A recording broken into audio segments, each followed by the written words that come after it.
But a lot of it has to do with the fact that we need to unlearn a lot of what you have been taught throughout your life and in the school systems, etc., so that you can then be better prepared to learn what we have to teach to you. So we laid some certain groundwork here, and among those things was to determine what the American view of governance was. And we stated this earlier, if everyone can see the posters I've got up here in the front. We had the biblical view of government, and we had the pagan view of government. In the biblical view, the state is divinely ordained. The state's authority is limited. This leads one to patriotism because of the blessings they receive, and it results in what we call a republic. Then we have the pagan view of government, whereby the state is divine, state authority is unlimited. This leads to state worship and typically results in a tyranny. The biblical view obviously gets its basis on the creation, as recorded to us in the Holy Bible. The pagan view gets its basis on evolution. One might wonder how that comes in, and we'll explain that as the evening goes along. We essentially are told in the very beginning of the Declaration of Independence what the founders' view of government and God was. We hold these truths to be self-evident, that all men are created equal, endowed by their Creator with certain unalienable rights, among these being life, liberty, and the pursuit of happiness, and that to secure these rights, governments are instituted among men. This is the view of the Founding Fathers. That's what they boldly told us in that document so long ago, a document that many today would prefer that we ignore, that we forget even exists. And as if that wasn't bold enough, the Constitution is in the same category these days. So last week we talked about the religious views of the founders, where they, how they developed those views, how they felt about it. We gave you a lot of quotes from religious leaders to affirm this, so that when you hear people talk about the fact that the Founding Fathers were deists, you can boldly proclaim to them, no, I know that's not so. 28 were Episcopalians, 8 were Presbyterians, 7 were Congregationalists, 2 were Dutch Reformed, 2 Lutherans, 2 Methodists, who will neither endorse nor sponsor this meeting, 2 Roman Catholics, and then 1 who was unknown simply because there was nothing documented as to what his religion was. So these people were all people who belonged to organized religions. That is what they came up in. The Bible was what everyone learned to read. That's why we were such a literate nation compared to the rest of the world when we were founded, because everyone could read. Why could they read? Because they all wanted to read the Bible. That made them very literate. We talked about the priesthood of all believers. This gave us our sense of equality. We no longer were separated from God by the curtain. As you recall, when Christ was crucified, the curtain was torn. We now could approach God. We could become a priest to one another, the priesthood of all believers. This led to a Christian work ethic that we talked about the fact that everything you do, regardless of your position, it made no difference how lofty it was or how lowly it might appear.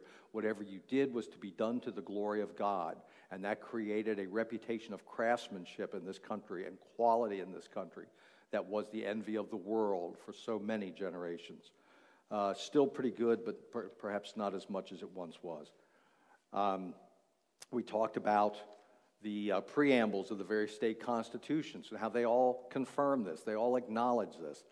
It's amazing with so much evidence how one can possibly get away with denying the importance of the recognition of God in the founding of this nation. And it leads one to have no question as to why, as we have gone along the past 40 or 50 years in turning our backs on God and denying God and giving him no place at the table, no place in public, no place in political discourse, one wonders why things are not going as well for this nation. I don't think it's any wonder at all. And unless we get back to honoring God, I don't think things will go well for us in the future. So now we begin with that foundation, that review laid down. We begin with Lecture 4, in which case we talk about the philosophical world view of the Founding Fathers. Now, this may surprise you or it may not, but it won't be a great deal different because much of the philosophers at the time based their knowledge, their understanding, their philosophies on, guess what? The Holy Bible. That's right. So once again, I'm not trying to overplay this. I'm not trying to evangelize here of necessity, but it's just the matter of historical record. So we're not going to shy away from it.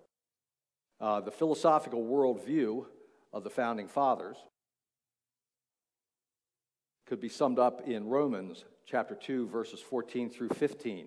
When the Gentiles, which have not the law, do by nature the things contained in the law, these, having not the law, are a law unto themselves, which show the work of the law written in their hearts, their conscience also bearing witness, and their thoughts the mean, while accusing or else excusing one another. Essentially, what they're saying is the law of God is written on our hearts and in our conscience. Whether, I don't know whether if you caught that in there with the ancient language there, it might have been a little hard to catch, but to them it made no difference whether one was a Christian or not. The fact was, it's written on all of our hearts. Some of us become Christians, some of us don't. We still got it written on our hearts. Leopold von Ranke, or Rank, however that is to pronounce, was called the father of the modern school of history. He was quoted as saying that John Calvin was the virtual founder of America. George Bancroft, another leading historian in the 1800s, no great fan of the Christian faith, but an able and well-respected historian, said, "He who will not honor the memory and respect the influence of Calvin knows but little of the origin of American liberty." Now, John Calvin knew nothing of the United States of America. John Calvin never stepped foot in the North American continent, probably didn't know that there was a North and a South American continent. Why would these people have given John Calvin credit for the founding of America? It is because John Calvin was part of the Reformation movement in religion. Many people attended the Presbyterian faith and attended Reformation churches where they heard the thoughts and the preachings of John Calvin. Once again, we go back to that Bible being the influence of education for everyone. So these people knew all about his thoughts, and it was those thoughts that then became embedded in the writings of the Founding Fathers. So let us discover what those influences were for the Founding Fathers. As has been the case all along, we would point out that the first item is the Bible. This influenced their lives and their history. It accounted for 34% of the founders' quotations. If you recall, we discussed that last week, talking about the Lutz and Heinemann study of 15,000 documents of the Founding Fathers. And they found out that 34% of the quotations of the Founding Fathers came directly from the Bible. Colonists learned to read the Bible at an early age. Colonists heard thousands of sermons in a lifetime, and when they heard a sermon, it wasn't like what you and I typically hear today that lasts for about 20 minutes or something like that, and then people are looking at their watches wondering if it's time for the Ravens game to start. These sermons generally went on for hours. So they heard a lot of Calvin and Bible theory. Aside from the Bible, probably the next most influential individual source is the Baron von Montesquieu. Don't pay any attention to what's up on the screen for a moment. Baron von Charles Montesquieu was a Frenchman. He authored a book titled The Spirit of the Laws, taught that God is the author of all laws, both physical and moral. He's quoted more often than any other human author by the Founding Fathers. He was a Roman Catholic. He believed, even though he was Catholic, it was interesting what his views were about religion and government. He felt that the Catholic religion was the most agreeable to a monarchy, whereas the Protestant religion was the most agreeable to a republic. Perhaps this is why they used that in the formulation of our laws for this republic that they gave us. This was because Protestants had a greater spirit of liberty and independence than Catholics did. So that was another reason why the Protestant faith was better suited to a republic. Because in a republic, obviously, we're talking about individual freedoms, and that was important to them.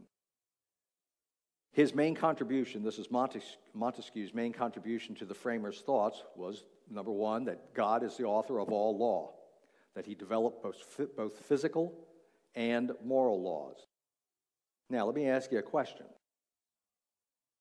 What if I said to you that we are going to outlaw gravity? Let's say Congress passed a bill today, H.R. 1, says, henceforth, gravity doesn't exist.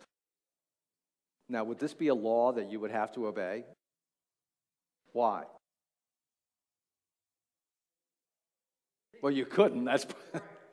But Congress said, if Congress says so, contrary to God's law. Now, someone would say, well, now, wait a minute. God didn't give us gravity. Wasn't that, what's his name, Sir Isaac Newton? Didn't Newton give us gravity? Oh, he described it. So apparently gravity existed before Isaac Newton. And you're giving credit to God. Good choice. Good choice, by the way. It's also said that you can't legislate morality. They said that a lot when I was growing up, back in the 60s when bras were being burned and people weren't getting married anymore. They were just living together and stuff like that. They said you can't legislate morality. Now, I would ask you, give me an example of a piece of legislation that you can think of that didn't have someone's morality behind it. Because what is a law doing? It's saying we're either rewarding something or we're punishing something. We either think it's good or we think it's bad, based upon their morals. But apparently it's just Christian morals that they meant that you couldn't legislate. But their morals, it's okay. You caught the sarcasm, right? Okay. The purpose of religion, according to Montesquieu and the others, the purpose of government, according to them, is religion, because all laws are God's laws. If they're not God's laws, then they're not laws that should be obeyed. He also taught that we need to fear government, because just like individuals can be corrupted, so can large bodies of people become corrupted. Not that we have any example we can think of in that regard, but somewhere along the line, I'm sure we can come up with one. So we need to fear the power of government, which was why government was to be divided into 3 different groups. This came from Scripture, of course. From Isaiah chapter 33, verse 22, where he says, the Lord is our judge, the Lord is our lawgiver, the Lord is our king. So there's your legislative, there's your judicial, your legislative, and your executive branch right there. God can handle all 3 of those jobs. But men and women cannot. And that's because we have a sin nature that we were born with. And it causes all governments eventually to become despotic unless they have constraints that are put on them. The founders listed 28 despotic acts of King George III to justify their rebellion. The only one we ever hear about is, why did we rebel from England? No taxation without representation.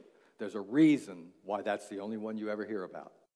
But the fact is, when you read the Declaration of Independence, which you will soon, there's 28 items that they mentioned in there. It wasn't that they were upset with having a king. They were not upset with monarchy. They were upset with tyranny. And that if a king was to be a king over a free people, he couldn't be a tyrant. That the king had violated those acts. They enumerated what those things were so the whole world could know why it was they were rebelling against the King of England. He taught about a separation of powers in order to keep the government moderate. He also professed the idea that the Christian religion would make, if we developed a religion based on Christian principles, or a government based on Christian principles, that it would be a more humane government. This is because we are called to love one another. Thus, we will have respect for one another. And every nation would be blessed with the best civil laws, because these, next to religion, are the greatest gifts that man can give and receive. Now, anybody who's had any history classes will say, well, yeah, but there's a couple of examples I can come up with here. Yeah, absolutely.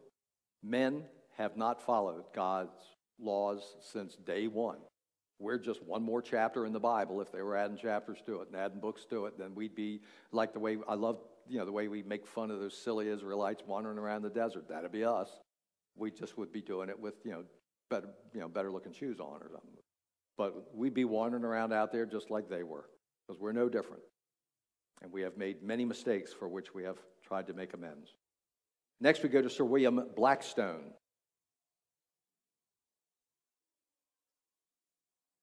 They've got this out of order. Let me see if I can bring up the right picture here. There we go. Now they did them the reverse. Let's bring ourselves up to speed here. God is the author of all law. Because of man's sinful nature, man departs from God's law. Civil government is necessary to keep men within the confines of God's law. But the sinfulness of human nature also causes government to become despotic. To keep government moderate, it is best that government power be divided into three branches, and Christianity makes government more humane. Okay, Sir William Blackstone is next. He was a devout Anglican, which means he was a member of the Church of England. His main body of work was called the Commentaries on the Laws of England. And the reason why this was significant was that for many centuries, laws were unwritten. They were just kind of passed down as traditions. So the English felt that it was important that they get these things written down. His book sold more copies in America than it did in England. That was how interested our founding fathers were in this subject. I don't think so, but we'll look that up. His commentaries were so well respected that they became the last word in many American courts. If you quoted from Blackstone, that was pretty much the end of the argument. He gave a better understanding of English common law, it was the basis upon which this nation was founded. England already had the tradition of common law, but America was still attempting to put one down in writing, and that's why Blackstone's works were of such interest to them. He stressed three categories of law. The first was revealed law.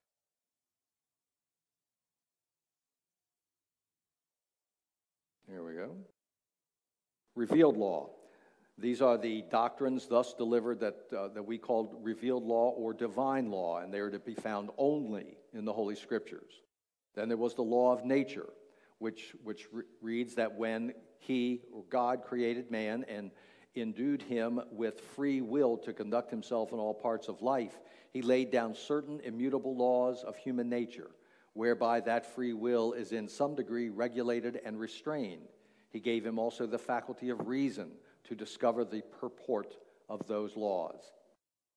So it talks here about human nature, about the importance not just to be free, but to also practice some sort of restraint. If you're to be a free people, you need to be a self-governing people. Just because you have the freedom to do things doesn't mean that those things should be done. And it's only through God's law and the understanding of God's law that you understand those things from which you must restrain yourself. This whole issue of the homosexual movement is one that maddens me, because we're told that they can't help themselves. That if a person is a homosexual, they were born that way, they cannot help themselves, so we have to respect that. That's just a different lifestyle that they've chosen. I would simply suggest to you that as a male, as a heterosexual male, I have had in my lifetime, not anymore, Jackie, but I have had in my lifetime certain lustful thoughts about people I shouldn't have had lustful thoughts about. Am I just to pursue those and exercise those because I have the thought?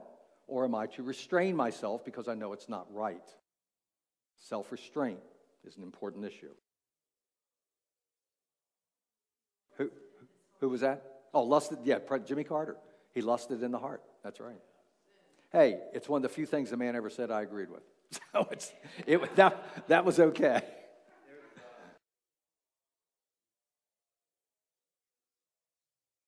We will make reference to that.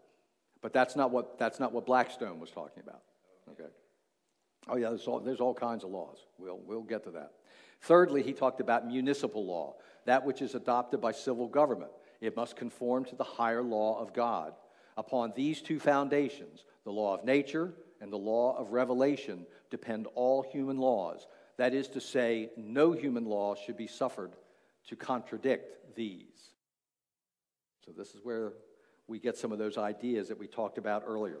He also stressed judicial restraint, that judges should not take up the practice of making law from the bench, but instead should only expound and apply to the law as it is already written. We then have Mr. John Locke, another influence on the Founding Fathers. Mr. Locke was every bit a Christian, but instead of trying to sell the idea of good government based upon Christian principles, he tried to find rational explanations for people because he realized that not everyone was a Christian. So we have to figure out a way to kind of sell this idea to them on a way that's rational, that they can understand. He was raised a Puritan. Basically, he was a Christian, but not entirely Orthodox. For instance, one of the big stumbling blocks for him was that he did not believe in original sin. Instead, he believed in a theory of what they called tabula rasa, T-A-B-U-L-A, capital R-O, or capital R-A-S-A. This was an idea which essentially says that people aren't born with this burden of sin. They instead are born like a clean slate. And it's only what you write on it through the duration of your life that dictates who you are.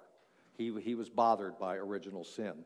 His idea, this tabula rasa, was developed in the 11th century by an Islamic philosopher whose name I can't begin to pronounce. It's spelled I-B-N, capital S-I-N-A, also known as Avicenna, to the Western world. And he professed that at birth, human intellect was a clean slate, so there could be no original sin. John Locke had two significant works on civil government and also an essay on St. Paul that he wrote. His main contributions to the framers' thoughts were that government is established by covenant or contract of the people.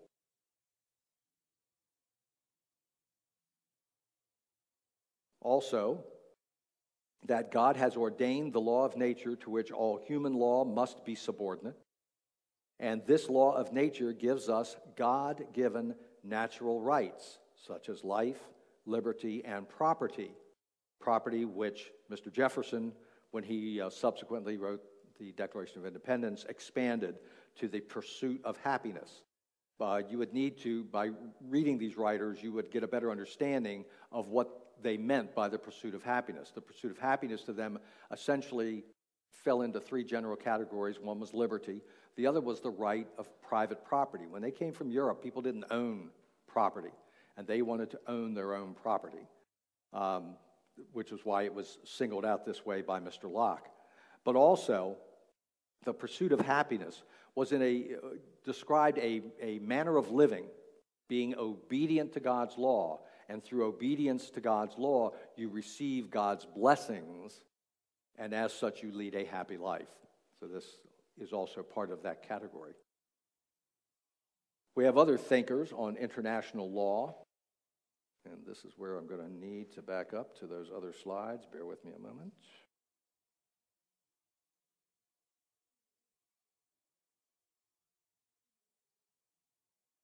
Okay. Other thinkers on international law.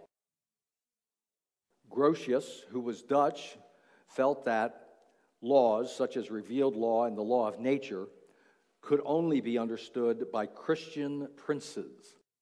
So he was limiting these definitions of law, these applications of law to other Christians, meaning that non-Christians could not begin to understand them. Pufendorf and Vattel were Lutherans, and they felt differently that these laws could be applied to both Christians and non-Christians. Their feeling was based on that earlier quotation that we read from Romans 2, chapters 14 and 15, that these things are written on our hearts and in our conscience.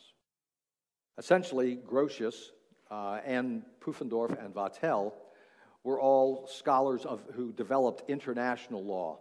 And their feeling was, just like our founding fathers for our new country, their feeling was that all international law must be based upon revealed law and the law of nature. Pufendorf and Vattel felt that even an unregenerate man understands what is right and wrong because it's written on our hearts. Then there were Roman thinkers such as Virgil, Cicero, Seneca, Marcus Aurelius. Essentially, these people stressed the idea of virtue and self-discipline. Later on, they spoke of the excesses of the empire being a problem and a cause for its fall. There were also Spanish philosophers. Are they in here? No, never mind. I shouldn't have done that. Let me go back.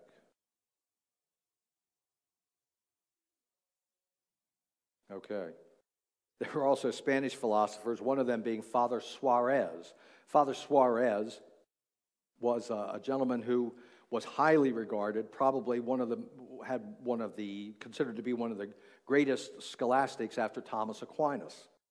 And Father Suarez wrote treatises on law and the relationship of the church and state. He was considered the father of international law and believed that humans have a natural social nature bestowed upon them by God, and this includes the potential to make laws. The authority of the state is not divine, as they say. He said it is that the authority of the state is not divine, but people give it its authority, and as such, they can take it back if the authority is abused or usurped. They not only have the right of self-defense against a tyrant, but in addition, have the right to kill the tyrant. So these were some of his thoughts. These Spanish philosophers, Suarez and others, again, also believed that the law of nature was written on our hearts. These were men who also believed that every person had a right to hear the gospel. This was part of the justification for the Spanish going in and invading the Aztecs.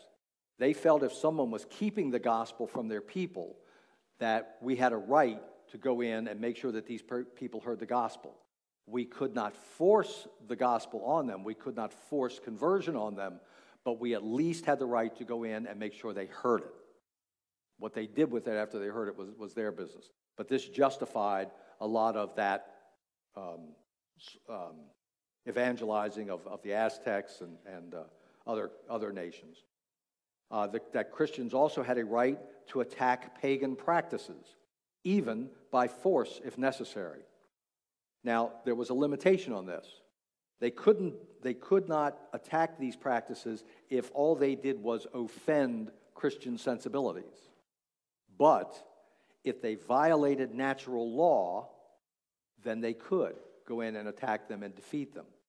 Such examples of this, for instance, when they came over and explored South America and met the Aztecs, they witnessed cannibalism, human sacrifice, and homosexual sodomy.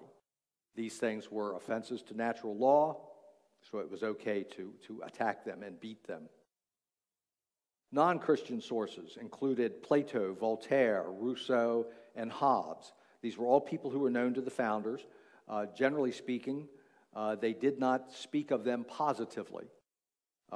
Plato often spoke of philosopher kings.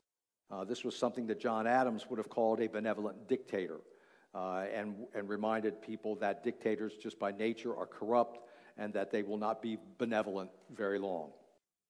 Hobbes believed that natural law was simply that which developed naturally, like self-defense. A cornered animal out of nature has the right to defend itself. Here was the problem with that, according to the founders and a lot of the other influences upon our founding fathers, and that is that just the same as man is cursed because of original sin, so is nature. Several quotations. Romans 8:22, we know that the whole of nation has been groaning. Genesis 3:17, God says to Adam, cursed is the ground because of you. So just because something happens naturally doesn't mean that it's what God wants to happen, because everything from the fall of man has been cursed. Okay. the laws of nature and of nature's God. Move on here.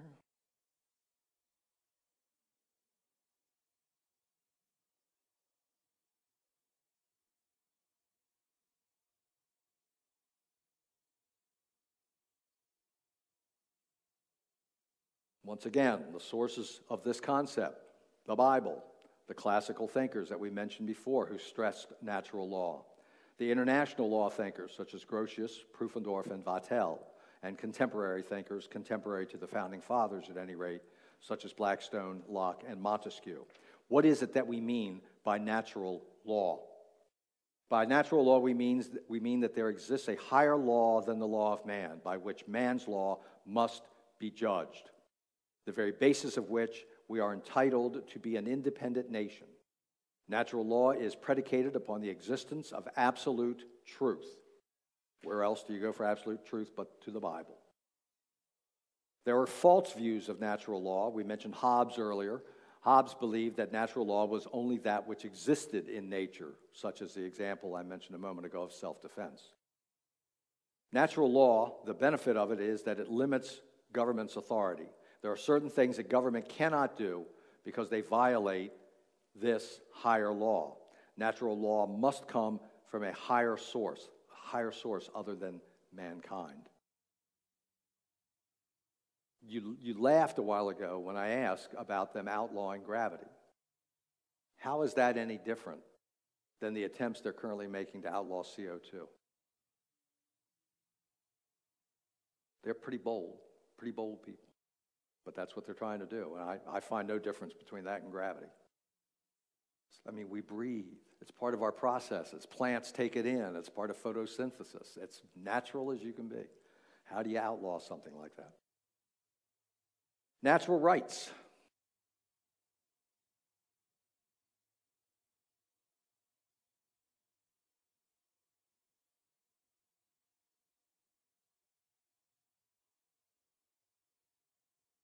Natural rights are rooted in natural law. God is the source of these rights. Even Jefferson agreed with this. He was quoted as saying, "Unless we say that man was created in the image of God, what basis do we have for saying that man has rights? Being created in the image of God gives humans dignity. Without that, we would have no dignity." They would say we crawled up out of a pool somewhere, just a bunch of random atoms colliding together and creating something. But no, he says no. We have dignity because we were created in the image of God. This is that deist, Thomas Jefferson, who said that. Animals lack this dignity. I love animals, but they just don't have this dignity. This is based upon the negative commands of Scripture, the Ten Commandments, the thou shalt nots. These existed as a limit on government authority, consisted of life, liberty, and property. Life, for instance.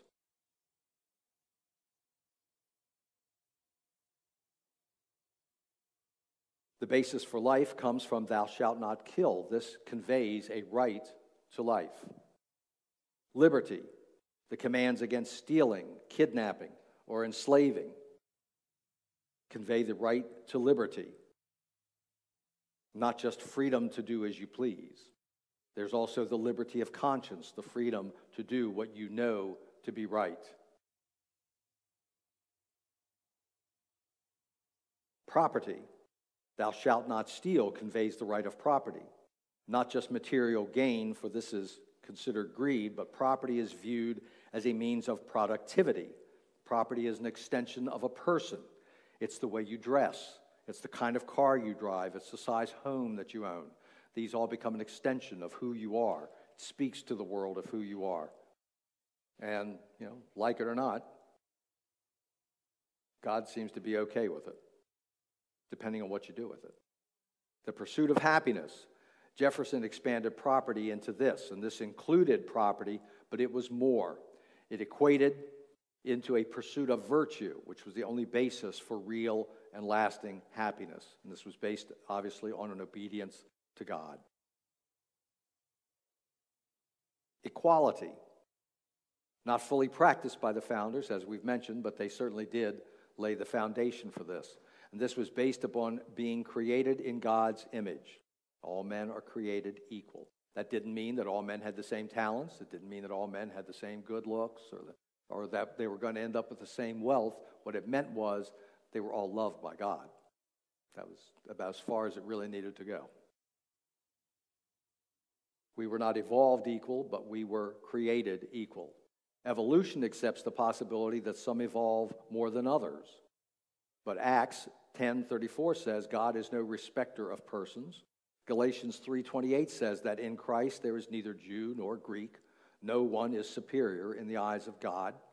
And the Old Testament law prohibited partiality in judging. So in this regard, we are all equal. Government by consent of the governed. This is referenced in the scriptures in a number of books, Judges on several occasions, 2 Samuel, 2 Kings. In essence, it speaks to the fact that a free people are free to choose their rulers. Also speaks of the fact that God is the source of all authority. And as you recall, the charters of the various states that I read you last week speak to that same authority. Other colonial charters also cited scriptural authority as well. God delegated authority to civil government through people. It falls back on John Locke's theory of a social contract. It should be contract, not contact. Essentially, we're talking about the various compacts that God made with his people, that we essentially do the same thing with our leaders. We what's the word? I've suddenly gone blank. What's the word? I'm sorry. With the rainbow covenant. Thank you. Had a senior moment there. Yes, these were covenant arrangements, an agreement with their leaders to form a government, to stipulate what the limits on their powers were to be, and that they would surrender some of their authority to the leader in exchange for that promise that they would only operate within a certain limit. So this was their covenant, and this was the basis of all government, according to many of the founding fathers and the people who influenced them. But we always stumble over this one element, and that is the sinfulness of human nature. The framers believed that man was sinful, self-interested, and corruptible, as the Bible described him. James Madison wrote in Federalist 51, If men were angels, no government would be necessary. If angels were to govern men, neither external nor internal controls on government would be necessary. In framing a government which is to be administered by men over men, the great difficulty lies in this. You must first enable the government to control the governed, and in the next place, oblige it to control itself. We've seen how that's gone over the generations. Alexander Hamilton says, till the millennium comes, in spite of all our boasted light and purification, hypocrisy and treachery will continue to be the most successful commodities in the political market. Even Jefferson wrote after the French Revolution, let no more be said of trust in man, but bind him down with the chains of the Constitution. Government needed to curb man's sinful nature. Rulers and government officials have the same nature as the rest of us.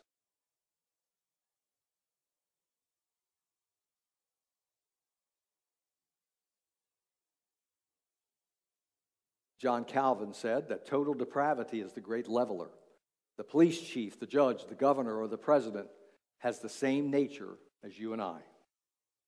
Lord Acton reminds us, power corrupts, absolute power corrupts absolutely. It is for this reason that we need to fear government power.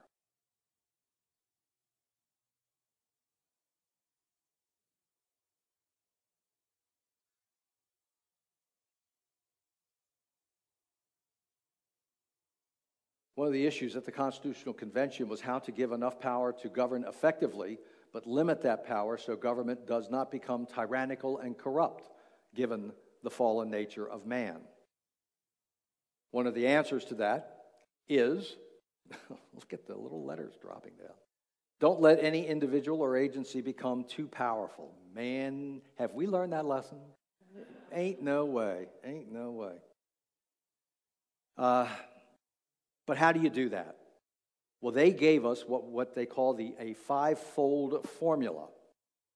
And essentially it works like this. It's affirmed in the 10th Amendment that government has no power other than what we, the people, have delegated to it. There's a vertical division of powers, which speaks of the federal having some power, the state having some power, and local governments having some power. Then there's a horizontal separation of powers, which deals with the executive, legislative, and judicial. These branches are not separate and independent, but in fact they must interact with one another. So there is always should be cooperation between them and also a tension between them if they're operating as they should. Congress passes laws. The president can veto those laws. Congress can override the veto by a two-thirds vote of both houses. The Supreme Court can judge the law to be unconstitutional, but who appoints the judges? The president, with the advice and consent of the Senate. So you can see how they work with and against each other all at the same time. The reserved individual rights that we spoke about deal with the fact that we are not a democracy but a constitutional republic. The majority runs things, there's no doubt about that, but minorities have rights that cannot be taken away legally. There is a need for civic virtue. The founders believed that freedom was impossible without virtue. Man does not possess virtue naturally. People need control, thus they need government. Control must either come from within, self-control, or it must be imposed upon you by government. What is our dilemma? We say that freedom is impossible without moral virtue, but we also say that people don't have moral virtue because of their sin nature. So how do we resolve this?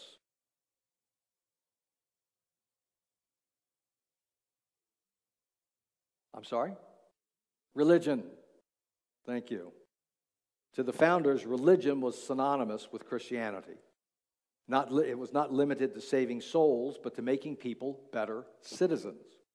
George Washington, in his farewell address of 1796, was quoted as saying, "Of all the dispositions and habits which lead to political prosperity, religion and morality are indispensable supports." John Adams, you've heard this quote many times, I'm sure, "Our Constitution was made only for a moral and religious people. It is wholly inadequate for the government of any other." Could it be that is why things are working so poorly these days? Because of what has happened to us.